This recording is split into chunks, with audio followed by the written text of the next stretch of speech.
There's this strange feeling that shows up right after you begin something new. A feeling nobody warns you about. It's not excitement. It's not fear. It's not doubt. It's all of them together. It's like your mind is standing in a doorway, one foot in the life you've known, one foot in the life you're trying to move toward, and you're not sure which direction you are leaning. That's exactly why I found myself when I worked on my second painting for this series. It wasn't a dramatic moment. It wasn't a breakthrough. It wasn't even intentional. It was just this quiet tug of war inside me between staying who I've always been and becoming someone I've never been before. And somehow, the painting became the conversation I didn't know how to have with myself.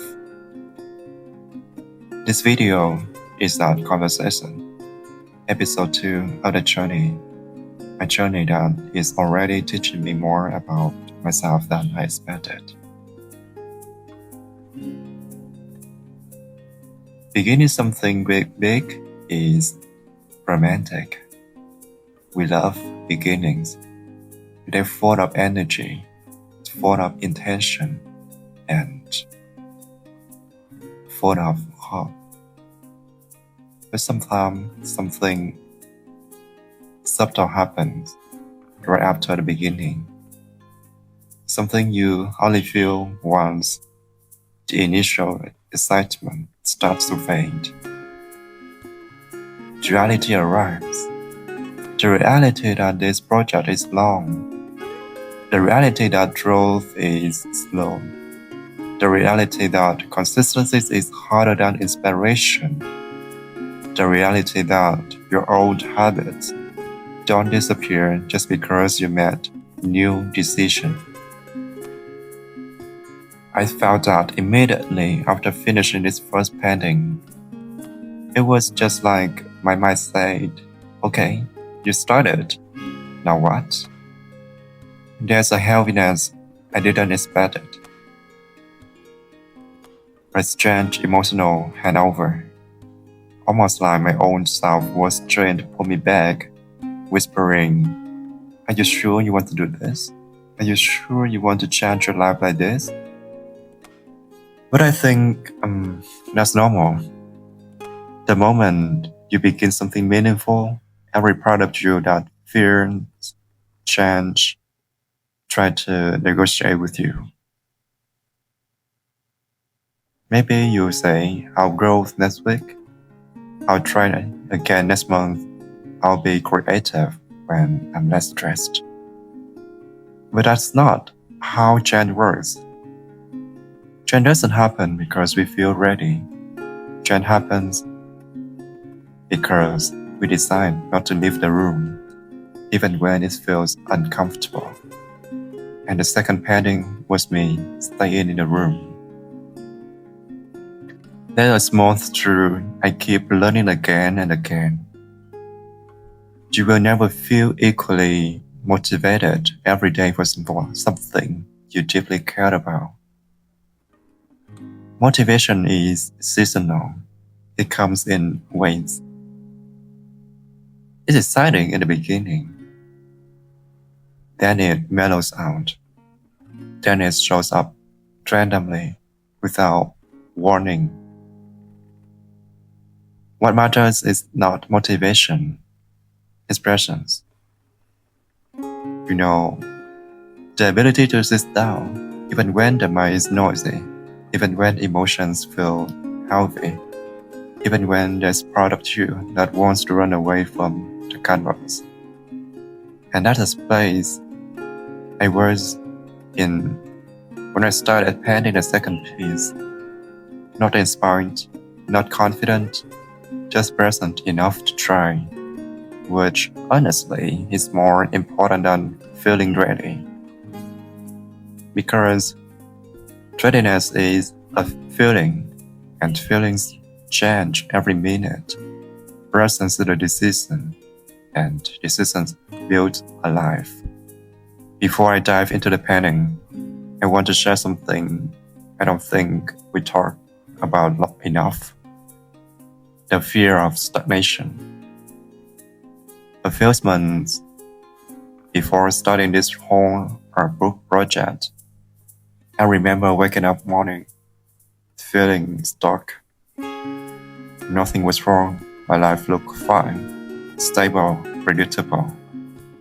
But that stability felt like a cage, like a glass between me and the person I wanted to become.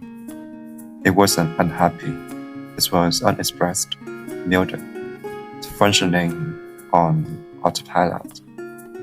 And stagnation doesn't show up dramatically.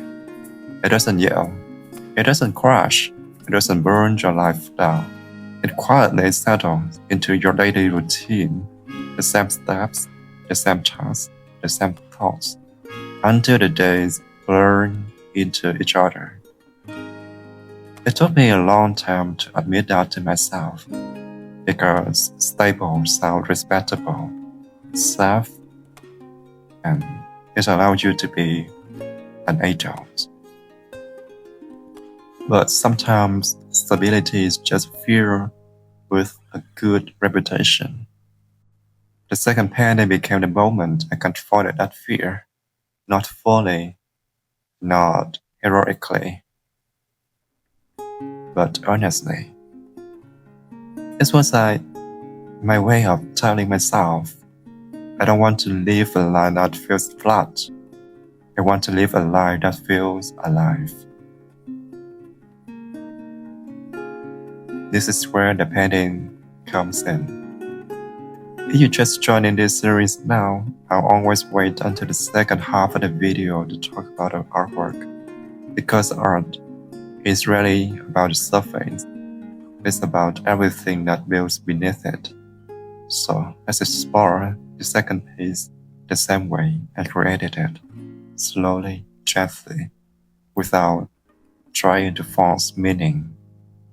When I first looked at this painting, I noticed one thing immediately. It feels like movement trapped inside batteries. There's a tension, like something trying to shift, to leak, to break through, but it's held by structure. And honestly, that's exactly how I felt when I made it. Colors don't ask for your permission. They just arrive where they need to be. The reds and oranges feel like urgency, not anxiety, but a kind of emotional pressures, the desire to transform everything in your life, but not knowing where to begin. Warm tones always shows up in my work when I'm wrestling with possibility, when I feel the sense that something new is coming, but I haven't fully stepped into it yet. The blues and greens feels like reflection. Part of me that thinks deeply, feels quietly, moves slowly. The second color shows up when I'm processing, when I'm adjusting, when I'm trying to understand myself. The painting feels like those two worlds talking to each other, a heated desire for change, and a calm attempt to understand what that change looks like. The licensed artwork holds so much story. Some lines are sharp and severe, almost defensive. Others flow gently, curving, softening the edges. Life feels like that, doesn't it? A mix of rigid expectation and fluid experiences also. It's a constant negotiation between what we want to be and what we are afraid of becoming. The more I look at the painting, the more it feels like a map of resistance. The resistance we feel when life asks us to roll in ways we didn't anticipate. Growth doesn't happen in a smooth radiance. It happens when we hit edges, boundaries, point of tension. This artwork is one of those edges, places where color meets line, emotion meets structure, impulse meets restraint. It's a visual version of the internal battle I was fighting. The part of me that wanted to stay where I was versus the part of me that wanted to become something more. If this artwork taught me anything, it's that becoming a new version of yourself is really graceful. It's clumsy, uneven, chaotic, held together by 100 contradictions. And yet, that doesn't make it wrong. It makes it human. There's a tendency to think transformations is linear. Like you wake up one day and suddenly everything makes sense. But the truth is, it feels more like this painting, full of overlapping emotions, new impulses, emerging, while old patterns still grip tightly. Messy layers that aren't sure where they belong yet. It's easy to judge that mess. It's easy to shame yourself for not having it all figured out. But what if the mess is a proof that you are evolving? What if tension isn't the problem, but a sign of movement? This artwork reminded me of something I forget often. You don't become yourself in a straight line, you become yourself in spirals.